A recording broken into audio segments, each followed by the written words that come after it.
Bachir, la question de l'Irak est une très grande question, et ceci d'autant plus qu'on assiste en ce moment à une série d'analyses qui sont totalement fausses. Fausses dans leur perspective et fausses dans leurs conclusions. Lorsqu'on veut comprendre un événement d'un point de vue géopolitique, il ne faut pas se baser sur les quelques jours ou les quelques semaines de l'événement, mais il faut regarder longtemps en arrière.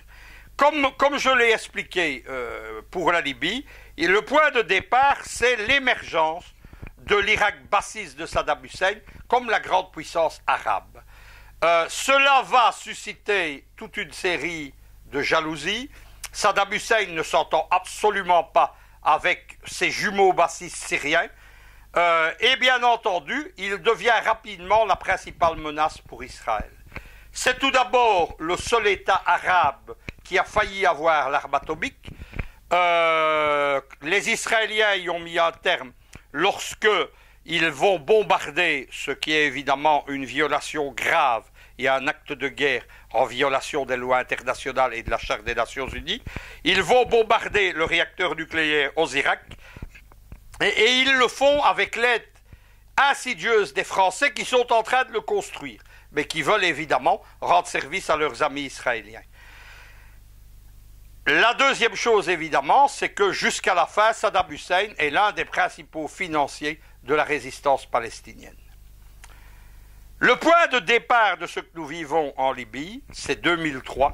C'est l'arrivée, évidemment, au pouvoir des fameux néoconservateurs, les néocons, autour de George Bush. Et ils ont un projet politique qui est celui dit du Grand Moyen-Orient, c'est-à-dire d'imposer partout des régimes pro-américains avec une démocratie de type parlementaire aux ordres des Américains et avec une économie de type libéral qui détruit et domine les États. Ils publient un manifeste important. Leur point de départ, ils veulent que ce soit la destruction de l'Irak de Saddam Hussein. Et explicitement, leur manifeste s'appelle « Notre chemin commence à Bagdad ». Il est écrit par Bill Kristol, qui est à l'époque leur principal idéologue. Ils attaquent donc l'Irak, au mépris de la volonté des Nations Unies, alors qu'il n'y a, et c'est le prétexte, plus aucune arme de destruction massive, comme les enquêtes le prouveront.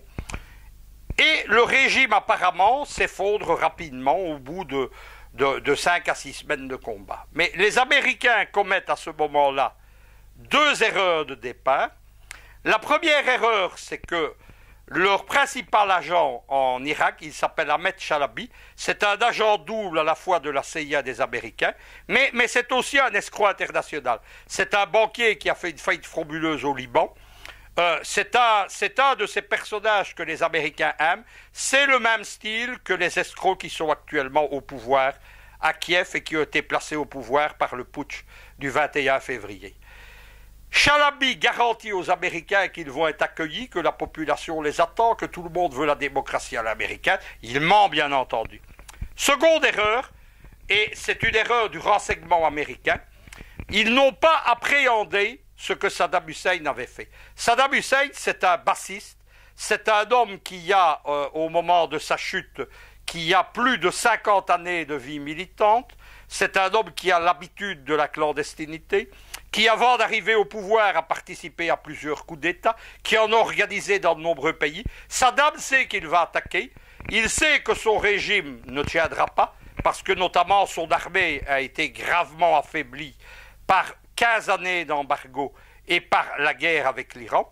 Et donc, il prépare un mouvement de résistance clandestin, des caches d'armes, des moyens de financement, des réseaux. Il confie leur direction à celui qui dirige encore actuellement, aujourd'hui, la résistance bassiste, c'est le général Al-Douri. Lorsque Bagdad tombe, les Américains pensent qu'ils ont vaincu l'armée. L'armée simplement se dissout. Les officiers s'en vont et ceux qui ont été pressentis vont former les premiers réseaux de résistance. À ce moment-là intervient la troisième erreur.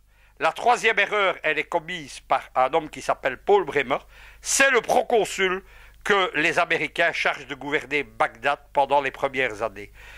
Écoutant Chalabi, Bremer commet une erreur. Il la commet par manque de culture historique. Il croit qu'il peut faire en Irak ce que les Allemands ont fait en Allemagne en 1945 ou ce que MacArthur a fait au Japon démilitarisé. Il oublie que ce soit au Japon ou en Allemagne, on a fait sauter quelques fusibles, quelques jambes, mais la totalité des élites nazies ou japonaises sont restées en place. Elles ont bâti la fameuse République de Bonn. Lorsque l'armée allemande, la Bundeswehr, se reconstruit à partir de 1950, elle est faite avec des généraux nazis. Ces services secrets sont directement issus des réseaux du général Göhlen, qui dirigeait l'appareil clandestin des nazis contre l'Union soviétique de 1941 à 1945.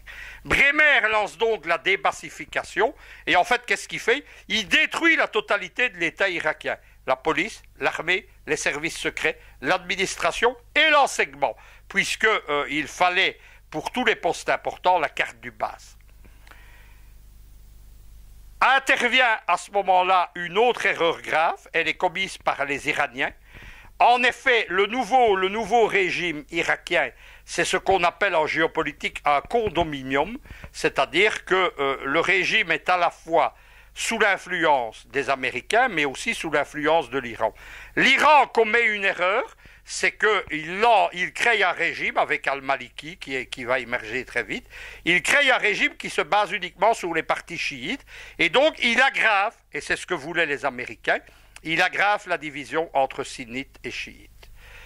L'Irak est instable, la résistance monte en puissance dès 2004, et en 2004-2005, les bassistes sont à nouveau, non pas aux portes du pouvoir, mais en position de pouvoir y prétendre rapidement.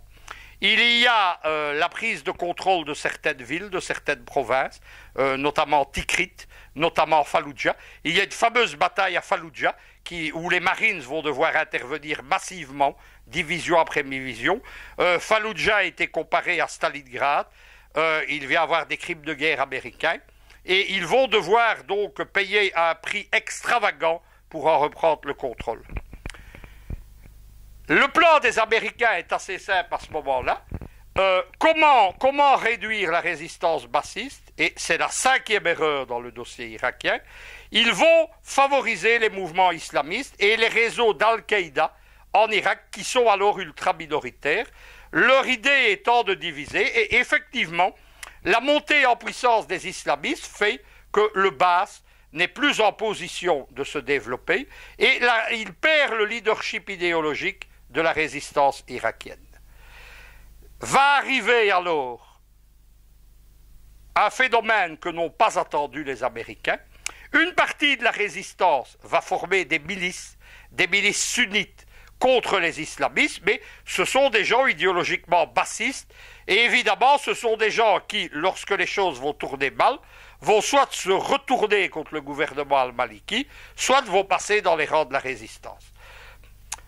Dernier phénomène, il se passe dans le noyau dur de la résistance irakienne, c'est une fusion progressive entre les réseaux bassistes radicaux, ceux d'Al-Douri, et les islamistes. Ces gens se battent ensemble, sont réprimés ensemble, ont les mêmes ennemis, et petit à petit, ils fusionnent. L'idéologie de la résistance bassiste change profondément. On n'est plus, notamment, il faut se rappeler que le bassisme sous Saddam Hussein était un grand parti arabe laïque. On a l'introduction d'un patriotisme irakien et plus du panarabisme. On a l'introduction d'un patriotisme de base religieuse, sunnite. Et donc tout ça conduit à des mouvements mixtes. D'autre part, massivement, les anciens officiers irakiens vont former l'encadrement de tous les mouvements de résistance, y compris des islamistes. Et on arrive à un mouvement, par exemple, comme le Daesh, qui est un mouvement islamiste lié à Al-Qaïda, mais où Saddam Hussein est considéré comme un héros. L'un des faits du Daesh, il y a quelques jours, ça a été d'exécuter le juge qui avait condamné à mort Saddam Hussein. Là, le résultat de tout ça, évidemment, on y assiste aujourd'hui, c'est que ce que les Américains ont raté en 2003, ils vont le réussir aujourd'hui. C'est-à-dire que l'Irak va vers la partition, et c'était le but. Le but des néoconservateurs en 2003, c'est un Moyen-Orient fragmenté, et notamment un Irak divisé en 3 pays, un Kurdistan, une région sunnite sur le fameux triangle sunnite, et un Irak résiduel avec les régions chiites. Bachir, ceux qui aujourd'hui prétendent que l'Irak serait le nouveau Vietnam ou qu'il serait la plus grande défaite des Américains depuis le Vietnam sont des idiots. J'ai malheureusement lu ces analyses sur de nombreux sites africains depuis quelques jours. Il y a notamment un article qui circule, qui fait la une de certains sites, mais détester les Américains, et personne n'est plus anti-américain que moi-même, ça ne veut pas dire qu'il faut sous-estimer l'adversaire, et ça ne veut pas dire qu'il faut voir une défaite dans ce qui est une victoire. Les gens qui font ces analyses, elles viennent pour la plupart, ce sont des trotskistes américains, liés à un réseau de trotskistes mondial, et leur vue est complètement biaisée par un tropisme américano-occidental d'une part, et par des convictions idéologiques qui attendent notamment un grand soulèvement des masses ouvrières arabes, des masses qui n'existent plus dans beaucoup de pays arabes. D'un point de vue géopolitique, quel est le résultat des événements auxquels nous assistons? Il y a un seul mouvement géostratégique majeur, c'est la prise de Kirkouk par les Kurdes, prise qu'ils avaient ratée en 2003. Qu'est-ce que ça veut dire? Ça veut dire que cette grande ville qui est en partie arabe et en partie kurde est maintenant sous le contrôle de la région autonome du Kurdistan irakien, qui est en fait un Bantoustan entièrement aux mains des Américains. Et ça veut dire que la totalité des grands champs pétroliers irakiens sont maintenant sous contrôle américain. Dites-moi où est la défaite des États-Unis là-dedans. Deuxième chose qui se passe actuellement, et qui est aussi une victoire américaine, c'est-à-dire que les Américains, en laissant émerger le mouvement de contestation d'Al-Maliki, en le laissant se développer comme ils l'ont fait, mais ils ont fait la même chose dans d'autres pays, ils l'ont fait en Syrie également par exemple, eh bien, viennent de tendre un piège géostratégique à l'Iran. L'Iran, comme je vous l'expliquais, a sous son influence une grande partie du gouvernement et des institutions irakiennes, et l'Iran va donc devoir intervenir. Et il doit le faire malheureusement avec le seul levier qui existe, c'est-à-dire qui est un levier religieux, c'est soulever les chiites. Mais de nouveau, les Américains se frottent les mains, puisque durablement, on oppose les sunnites et les chiites, et c'est précisément la vision idéologique des Américains. C'est la fameuse théorie de Huntington, ce qu'on a appelé le clash des civilisations et des religions. Le monde divisé sur base des guerres de religion, c'est un des moyens impérialistes prévus par les Américains pour gouverner. Lorsqu'on fait le bilan, Bachir, du printemps, ce qu'on a appelé le printemps arabe, faisons-le pays par pays, et vous allez voir tout de suite que c'est un sans faute américain. La Libye, nous en avons parlé plus tôt dans cette émission. La Libye n'existe plus, la Jamaïra de Kadhafi n'existe plus. C'est un État failli. L'Égypte simplement, le régime militaire qui est pro-américain, qui dépend totalement, à raison de 1,4 milliard de dollars US par an, 4 fois ce que les Américains donnent pour l'aide civile à l'Égypte, c'est un régime militaire, mais dont on a éliminé les éléments anti-islamistes, Moubarak essentiellement. Le maréchal al-Sisi, c'est une marionnette des Américains. Même s'il fait semblant de se diriger parfois vers Moscou, etc., l'Amérique tient bien les choses en main. En Tunisie, la Tunisie est aussi un État fragmenté, en état de guerre civile larvée, où la principale industrie, le tourisme, s'est effondrée. Le Maroc, qu'on présente comme un État stable, le roi du Maroc, la position s'est affaiblie. Il a été obligé de prendre un gouvernement avec les islamistes et il est maintenant très critiqué. Il y a même eu des manifestations contre Mohamed VI à Bruxelles dans la communauté marocaine. Pourquoi Bruxelles est significatif? Parce qu'il y a plusieurs centaines de milliers de Marocains en Belgique qui sont très liés et parce qu'une manifestation comme ça est encore impensable pour le moment au Maroc. Le Yémen a totalement explosé. c'est de deux côtés du golfe d'Aden, face à la Somalie, c'est la nouvelle Somalie. Le Yémen est en train d'éclater en 5 entités. Qu'est-ce que ça permet? Ça permet à la 5e flotte américaine qui est au Bahreïn de complètement dominer la région. La Syrie a fait face. Bachar el-Assad est en train de gagner la guerre d'impérialisme qui lui est imposée, mais la Syrie est détruite. Ce ne sera pas avant longtemps une grande puissance régionale comme elle l'était avant les événements. L'Irak, nous avons vu ce qu'il en est. Le Liban est gravement déstabilisé, à la fois par les éléments de Syrie et par les éléments d'Irak. Il reste l'Algérie. L'Algérie, c'était la première cible du printemps arabe. C'est là que les Américains voulaient frapper en premier, en décembre 2010. Ils avaient déjà essayé dans les années 90, en soutenant notamment le FIS et le GIA, de s'appuyer sur les islamistes pour renverser le FLN. Ça n'a pas marché, mais l'Algérie est un État en suspens. La seule solution que le FLN a trouvée, c'est de représenter Bouteflika, mais qui est vieux et malade.